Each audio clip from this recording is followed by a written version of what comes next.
कैसे हम लॉ को प्रिपेयर करें लास्ट डे पे सीए फाउंडेशन की। तो सबसे पहले जो भी डरे हुए लॉ की वजह से उनको मैं बता दूँ, प्लीज़ रिलैक्स हो जाओ, क्योंकि तुम जितना उसको इम्पोर्टेंस दे रहे हो उतना वो डिफ़िकल्ट है नहीं डेफिनेटली। सबसे पहले कुछ कॉमन डाउट्स में क्लियर करती हूँ कि क्या इसको हम अपने लैंग्वेज में लिख सकते हैं। तो मैंने इससे रिलेटेड सारे डाउट्स क्लियर कर दिए मेरे पहले लॉ के वीडियो में, आप उसको भी देख लो कि किस तरह से आप अपनी लैंग्वेज में भी लिख सकते हैं और अपनी लैंग्वेज में लिखते हो बच्चा कौन सी मिस्टेक्स करता है। तो प्लीज़ वॉच दैट। और उसके साथ साथ यार रहने दो यार, क्या इतना स्ट्रेस लेना। तो चलो इसको भी हम स्लॉट्स में करने वाले, जैसे कि हमने अकाउंट का प्रिपरेशन किया था, लेकिन इस स्लॉट्स में हम सबसे पहले जो छोटे से छोटे एक्ट्स हैं ना उनको लेंगे, और उसमें उससे भी प्रिपेयर कैसे करेंगे, जो जो बुक में क्वेश्चंस हम चैप्टर को रीड नहीं करेंगे। सबसे पहले समझो, वरना तुम कंफ्यूज हो जाओगे क्योंकि तुम्हें एग्ज़ाम में सीधा सीधा क्वेश्चन नहीं पूछा जाता, तुम्हें घुमा फिरा के क्वेश्चन पूछा जाता है। तो इससे पहले तुम्हें समझना पड़ेगा कि किस टाइप के क्वेश्चन आते हैं और कौन से पर्टिकुलर कॉन्सेप्ट पे आते हैं, ठीक है। तो इसके पहले तुम्हें एक्सरसाइज के क्वेश्चंस को देखना है, फिर आरटीपी, एमटीपी और पास्ट ईयर पेपर जो भी, ठीक है। मैंने कहा था कि एक बुक बनाओ करके साथ सबको जमा करो, नहीं किया तो अब करो, ठीक है। उसको करने के बाद तुम्हें शॉर्ट पॉइंट्स में उसकी प्रैक्टिस करनी है, क्योंकि ज़्यादा टाइम नहीं होता है तुम्हारे पास उस वक्त कि पूरा क्वेश्चन का आंसर तुम लिखो।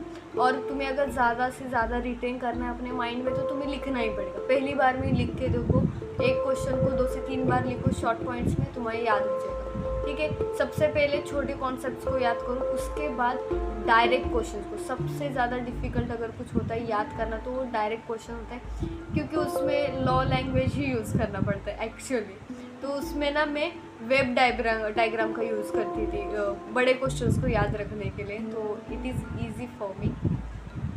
तो उसी के साथ साथ अगर तुम्हें पता चल गया कि प्रैक्टिकल क्वेश्चंस को तुम्हें किस तरह से लिखना है और जो डायरेक्ट क्वेश्चंस होते हैं उन्हें किस तरह से लिखना है, तो तुम्हारा आधा काम तो उधर ही हो जाएगा। देखो तुम्हें बस ना प्रैक्टिकल क्वेश्चंस में कॉन्सेप्ट को गेस करना होता है और जो भी उसका इम्पैक्ट होगा वो लिखना होता है। अगर तुम नहीं भी लिख पाए उसको, तब भी सब कुछ तुम्हें उस क्वेश्चन में दिया रहता है, तुम्हें बस उसे समझना है और उनकी लैंग्वेज में लिखना है। इस पर मैंने कहा था कि ये भी एक लिखने का तरीका है, उसको समझो थोड़े बहुत जो आईसीए के क्वेश्चन के आंसर है उन्हें थोड़ा एनालाइज करो, आपको अपने आप पता चल जाएगा। क्योंकि मैंने भी सेक्शंस नहीं किए थे, मैंने भी केस लॉ नहीं किए थे, इसके बावजूद मुझे लॉ में एग्जेम्पशन है। अब तुम सोचो कि अगर मैंने ये दोनों किए होते तो मुझे कभी कभी हंसी आती, क्योंकि सेम इंसिडेंट हुआ था फर्स्ट और सेकंड अटेम्प्ट में।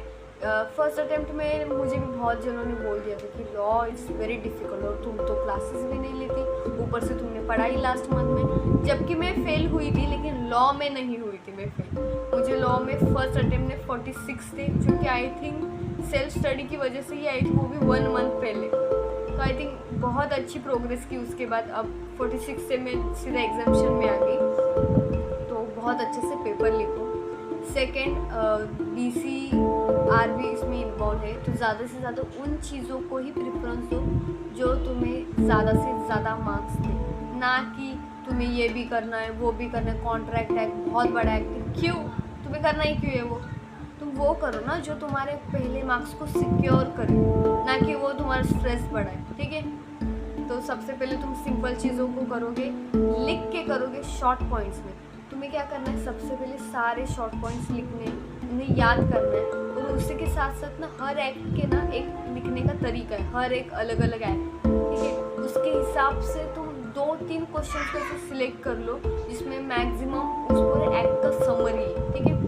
उसको लिखने का एक ट्राई करो, किस तरह से तुम, अगर प्रैक्टिकल क्वेश्चन आएगा इस चैप्टर से तो तुम शुरुआत ऐसे करोगे, एंड ऐसे करोगे। अगर कोई डायरेक्ट क्वेश्चन आएगा तो उसकी शुरुआत तुम ऐसे करोगे, एंड ऐसे करोगे।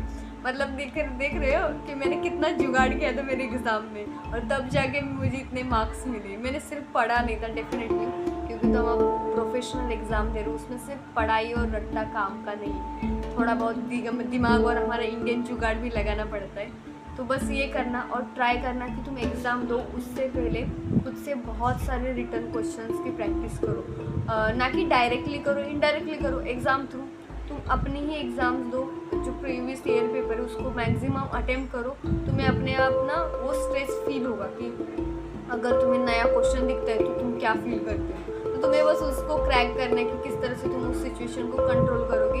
और अगेन जैसे तुम कॉल सेंटर क्यों बोल रही हो शिट जैसे तुम सेंटर पे पहुंचोगे तो पता नहीं तुम्हारा स्ट्रेस मुझे फील हो रहा है यहाँ पे, बट तुम मत लो, ठीक है। मुझे बस वो दिन याद आ गई थी।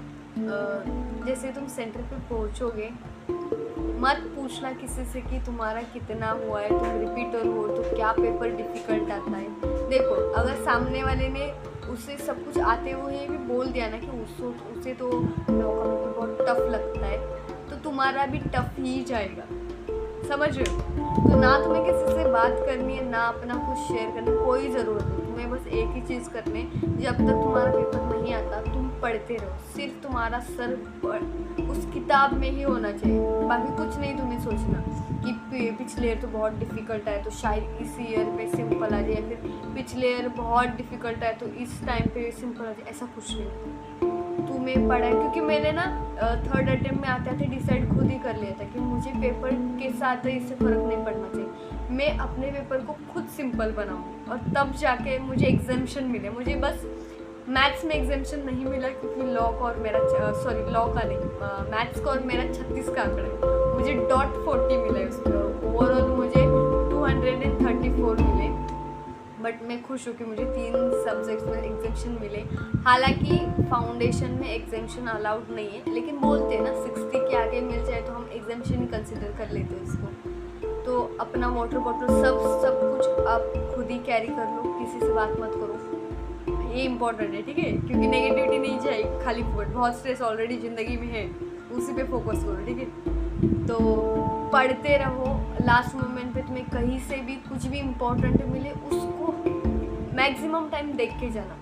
अब अगेन लॉ के पेपर के टाइम पे किस किस सिचुएशन में गुजरना पड़ता है मैं पहले ही बता दूँ। तो कुछ क्वेश्चन ऐसे होते हैं तुम्हें समझ में नहीं आते, हाँ लॉ में भी ऐसे क्वेश्चन होते हैं कि जो तुम्हें समझ में नहीं आते।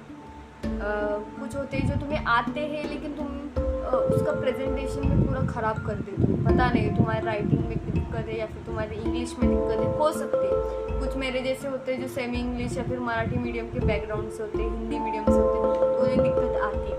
तो प्लीज़ आप खुद से एटलीस्ट सिंपल जो सेंटेंस है वो फॉर्म करो, लेकिन ट्राई करो कि उसमें जो भी उसका मतलब हो ना वो कंप्लीट हो। जैसे कि मैंने लास्ट टाइम भी बताया था, अगर तुम कोई एक्ट या फिर सपोज कॉन्ट्रैक्ट के बारे में बता रहे हो, वैलिड कॉन्ट्रैक्ट, तो तुम लिखो जो भी उसका डेफिनेशन है और मीनिंग है वो लिखो। कौन से एग्रीमेंट वैलिड होते, जो लीगली क्या होते हैं, हाँ वो जो भी होते वो लिखो।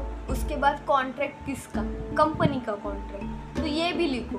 और जहाँ पे एग्रीमेंट वर्ड यूज़ करना है वहीं पे एग्रीमेंट करो, क्योंकि यू नो ना सारे एग्रीमेंट कॉन्ट्रैक्ट नहीं होते, सारे कॉन्ट्रैक्ट एग्रीमेंट नहीं होते, सारे कॉन्ट्रैक्ट एग्रीमेंट होते हैं लेकिन सारे एग्रीमेंट कॉन्ट्रैक्ट नहीं होते। तो इन शब्दों को थोड़ा संभाल के, इसीलिए लॉ थोड़ा टेक्निकल नहीं है, वो अंडरस्टैंडिंग करने वाला सब्जेक्ट है। अगर आपको वो समझ गया तो आपके लिए लॉ इजी ही है। उसमें केस लॉ, सेक्शन, ये सब घुसा के उसको कॉम्प्लिकेट मत करो, उसको एक बेसिक अंडरस्टैंड करो कि लॉ है क्या एग्जैक्टली, उसको किस तरह से प्रेजेंट करना है। देखते होगे ना कभी अदालत वदालत, वो एक मुद्दे का पॉइंट को पकड़ के केस को घुमा देता है, बिल्कुल वही है। अगर तुमने मुद्दे का शब्द, जैसे कि मैंने कहा, तुमने एग्रीमेंट की जगह कॉन्ट्रैक्ट लिख दे तो उस पूरे क्वेश्चन का मतलब बदल जाएगा। अगर कोई पता नहीं है तो एप्रोप्रिएट वर्ड्स यूज़ करो जो हर जगह पे यूज़ होते हैं, ऐसे ही यूज़ करो। सीधा उस कॉन्ट्रैक्ट की जगह एग्रीमेंट लिखो तो उससे फ़र्क नहीं पड़ेगा, लेकिन तुमने एग्रीमेंट की जगह कॉन्ट्रैक्ट लिखा तो उससे फ़र्क पड़ेगा। तो सोच समझ के लिखना, 2-3 बार उसकी प्रैक्टिस करना इनफ है। तुम्हें बस देखना है कि कितने टाइप के क्वेश्चन आते, किस किस कॉन्सेप्ट पे आते, सब स्मूथ चला जाएगा। और मुझे याद है अभी कि लॉ के टाइम पे बहुत सारे जन ना जो सारे कॉन्ट्रैक्ट्स पढ़ रहे थे कि ये भी पढ़ना है, वो भी पढ़ना है, वो भी पढ़ना है। मैं सोच रही थी पता नहीं मैंने पूरा किया भी है भी या नहीं, क्योंकि मैं सच बता रही हूँ, मैंने ना एक्सरसाइज के क्वेश्चंस किए थे, एमटीपी किया था, आरटीपी किया था, जिस हिसाब से मैंने आपको पहली वीडियो में बताया था उसी हिसाब से किया। मैंने ऐसा नहीं किया था कि ये एक्ट शुरू किया चैप्टर वाइज मैंने पढ़ना चालू कर दिया, ऐसा मैंने किया ही नहीं था। मैंने बहुत, और मेरी ना एक आदत है, जो भी मुझे डिफ़िकल्ट लगता है ना उसको मैं बहुत ही शॉर्ट में बना के या फिर वेव डायग्राम में बना के ना उसी के पीछे लिख देती। तो अगले टाइम में जब भी देखूंगी ना, जो मैंने लिखा है उसको देखूँ, उसे नहीं जो उधर दिया है, क्योंकि वो खामखा बहुत कॉम्प्लिकेट कर देता है चीज़ों को। तो ऐसे आपको भी सिंपल रखना है। मैं थोड़े बहुत फ़ोटोज़ भी दिखा दी हूँ, कौन से मैंने कैसे किया था, किस तरह से मैंने लिखा था। हालांकि आपको लैंग्वेज समझ में आए ना आए, देख लेना फिर भी, may be it will be helpful. और all the best for your all exams. और डोंट वरी, जब भी तुम पेपर देने जाओ, अगले पेपर का टेंशन मत लेना। अगले पेपर का हम अगले दिन करेंगे, उस टाइम पे प्रेशर मत लो, ठीक है। मेरा मैथ्स नहीं हुआ, मेरा इको नहीं हुआ, डोंट वरी, सब हो जाएगा। खुद पे भरोसा रखो, ठीक है। All the best and thank you so much for watching me. Please don't forgot to like, share and subscribe. और अगर कुछ भी प्रॉब्लम या फिर डाउट हो, कॉमेंट भी लो। बाय।